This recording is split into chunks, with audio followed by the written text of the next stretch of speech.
Well, there's new debate around congressional term limits and the age of America's politicians. After 81-year-old Congresswoman, she was missing 6 months of key House votes. Nobody knew where she was, apparently, but she was eventually found living at a retirement community. Texas Congresswoman Kay Granger has been AWOL on the House floor for months. Her office claims that health challenges have made travel to Washington, quote, difficult. That's all they offered for an explanation. Meantime, her son telling local outlets that she's been dealing with, quote, dementia issues and has experienced a very rapid decline since moving into the retirement facility. The question here is, why are we just learning about this now? 81 years old. She voted as recently as July, Kennedy? Yeah. July. Yeah. And she wasn't in Washington, and nobody bothered to check to see where she was. Dementia doesn't happen overnight. This has been someone who's been suffering from this for a while. She does, and her family say that she has declined quite a bit since September, but she voted in July. Yeah, so why is she still holding the office? You know, it's like, what does it take to remove someone? Because that's an abdication of responsibility, and the people in her district deserve to be represented in Congress. If she can't do it, and she clearly cannot, if her son is admitting that she has dementia issues, then she shouldn't be serving. Step aside. I mean, what is the removal process like? We hear about, the 25th Amendment for the president, but... Yeah, you have to vote on it in the House. But if that case was made, that I'm sure everybody would vote for it. Problem is, yeah, she was well enough to show up at Congress for the unveiling of her portrait. But as we were talking about, Nicole and I were talking about, she didn't vote that day because I don't think she was necessarily capable of voting. So, yes, look, the media never did its job. Mm-hmm. Constituents, I think, were misled by looking at her Twitter feed because she's continuing to post. Who was doing that? I think this... Of all the ethics reports out there, this demands an ethics investigation because what was the staff doing? How were they responding to constituents? How is that not elder abuse? Well, how is that? That is so misleading to the constituents and the people that she represents in Texas. First of all, talk about elder abuse, talk about misleading to the American public, because this is not our only elected official. Ever heard of Joe Biden? I mean, seriously. Joe Biden's mental decline has been something that we've been talking about for a really long time. And Nicole, it's not just Joe Biden. It's Senator Mitch McConnell. It's Nancy Pelosi. Again, our president, who obviously has cognitive issues.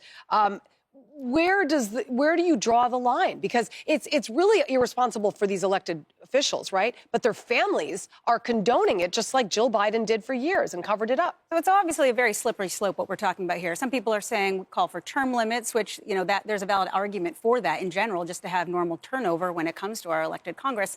But then some people talk about, well, since we have a minimum age for presidency, maybe we should have a maximum age, which I actually don't agree with, because I think that, there's some sort of intelligence and experience comes with age. But it does come down to whether they are able to mentally and physically perform their job. And that goes beyond Congress. And what she has clearly demonstrated, the moment that they said that she has been struggling with dementia is the moment that she should have been taken out of her seat. Amen. Because she represents the American people. She was voted to be in there. It is a complete failure of her duty to do that. Yeah, and I mean, the term limits are one thing, right? But like you said, you can't set a maximum age. And an 81-year-old could be very healthy, and then you could have another 81-year-old. Well, you got Senator Grassley, who's like 90 and as spry as can be. I put him up against anybody. Yeah. But you had a Senator Feinstein who was pretty much incapacitated for a long period of time as well. I mean, if you look at this, though, as an American who's voting for these people, and you're relying on these people, and you're trusting these people, what does it say to new people that are coming in? You cannot trust them if they can't make an educated and wise decision to pull themselves out when they're no longer capable of serving their country. Well, and that's the key point here. And listen, I'll just say, as a Gen Zer, I'm actually pretty sympathetic towards term limits because I'd like to see some more representation in Congress. And I think it's been made very clear that people will not give up political power unless they are literally forced to. We wouldn't even need to have conversations about term limits if people didn't choose to become career politicians. They are supposed to be public civil servants. And that's the real problem with this story, is that Kay Granger was supposed to be a representative for her constituents, who are real people with real needs. And for the past 6 months, they have not had an advocate in Washington. which is her sole responsibility. She deprived them of that right. She failed to do her responsibility. And I don't know who's to blame. I don't know if the family's to blame. I don't know if the staff is to blame. I don't really want to get into... Yeah, I think all of the above. Yeah, but absolutely. the victims here are the people, the constituents she was supposed to represent. Where do they go to get their voice back? I don't know. Two things, though. George Two things, though. Santos, he's going to run for her seat. Yeah, exactly. Two things, though. The people in that, they have to get rid of these people. It's okay. I beat a 12-year incumbent Republican, okay, when I first ran for Congress. It's okay to vote somebody out. They have to also make these decisions and take some responsibility as well. But they didn't know. They didn't know where she was But at. they need to know. They need to go figure it out. They The weren't second thing trying is, to find out, it seems. They were just letting it happen because that's the mentality in Washington, that if you don't show up, it's okay. If you don't show up at your job, Yeah. you get a call from Somebody your would boss notice saying, after where 6 are you? months. So if she hasn't come to vote on something since July, Yeah. why wasn't she getting a phone call? Yeah. Where are you? I think that facade was put up there, and it also shows that the national media is not doing her job. You go and look at her website. She's chairman emeritus of the Appropriations Committee.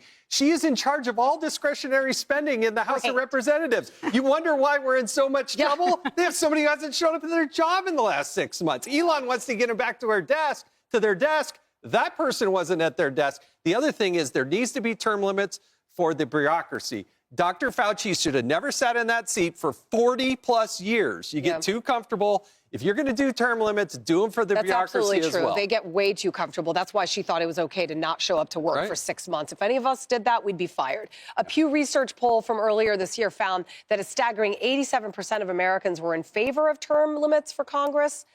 87%. Obviously, it's not just the Gen Zers, it's all of America. You put somebody in office, at some point, you need a new face. You need some fresh blood. Nancy Pelosi needs to walk off with her cane or crutch. Mitch McConnell, it's Walker. painful to watch him sometimes when he has the moments of just complete Just pure absenteeism. space. Well, and Jason, And Joe Biden. You raise an interesting point about her seat on the Appropriations Committee, because where were her colleagues? Why didn't they say anything about this?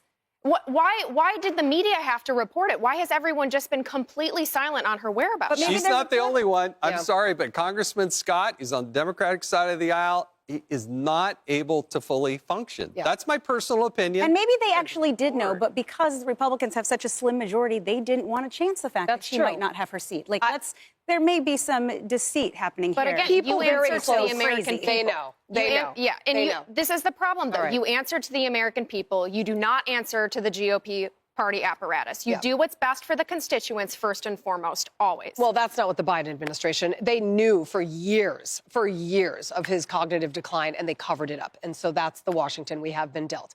Hey everyone, I'm Emily Campagno. Catch me and my co-hosts Harris Faulkner and Kaylee McEnany on Outnumbered every weekday at 12 p.m. Eastern, or set your DVR. Also, don't forget to subscribe to the Fox News YouTube page for daily highlights.